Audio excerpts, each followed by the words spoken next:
Hello friends, welcome to மது திலீப் சமையல். நீ பார்க்க போகிறது என்ன அப்படின்னா, கத்திரிக்காவும் தட்டைப்பயிர் கருவாடு போட்டு ஒரு புளிக்குழம்பு வைக்க போகிறோம். வாங்க எப்படி பண்ணுறது பார்க்கலாம். ஃபஸ்ட் தேவையான பொருட்கள்: கருவாடு வந்து ஒரு கைகள் எடுத்திருக்கேன், 30 வெங்காயம், 6 பல் பூண்டு, தட்டைப்பயிறு ஒரு 1/2 கப்பு, புளி வந்து லெமன் சைஸ் அளவு, 3 கத்திரிக்காய், குழம்பு மிளகாய் தூள். இப்போ ஃபஸ்ட்டு வந்து ஒரு கடாயில் ஆயில் ஆட் பண்ணிக்கணும்.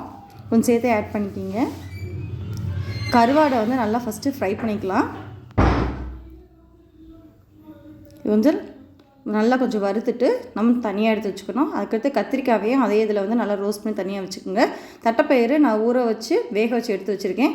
அடுத்து இந்த எண்ணெயில் வந்து வெங்காயம் பூண்டு ஆட் பண்ணி நல்லா சுருளை வதக்கிக்கணும். தேவையான அளவு தண்ணி ஆட் பண்ணிக்கிங்க. நல்லா தண்ணி ஆட் பண்ணதுக்கப்புறம் நான் வந்து வீட்டிலே செஞ்ச குழம்பு மிளகாத்தூள் வந்து ஆட் பண்ணியிருக்கேன்.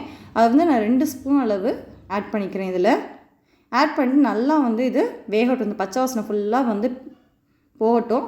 நல்லா போனதுக்கப்புறம் புளிக்கரிசலை வந்து நம்ம ஆட் பண்ணிக்கலாம். தேவையான உப்பு ஆட் பண்ணிக்கிங்க. இப்போ இது நல்லா கொதிச்சதுக்கப்புறம் நம்ம வந்து கத்திரிக்காய், கருவாடு, தட்டைப்பயிர் 3 வந்து நம்ம ஆட் பண்ணிட்டு நல்லா குழம்பு கெட்டியாகிற அளவுக்கு நம்ம வந்து வேக விட்டுக்கலாம்.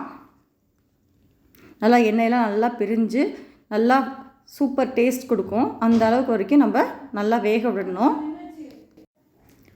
நல்லா வந்து இப்போ வேகட்டும். இப்போ பாருங்கள், இப்போ தான் கொஞ்சம் கொஞ்சமாக வந்து எண்ணெய் பிரிய இருந்திருக்கு.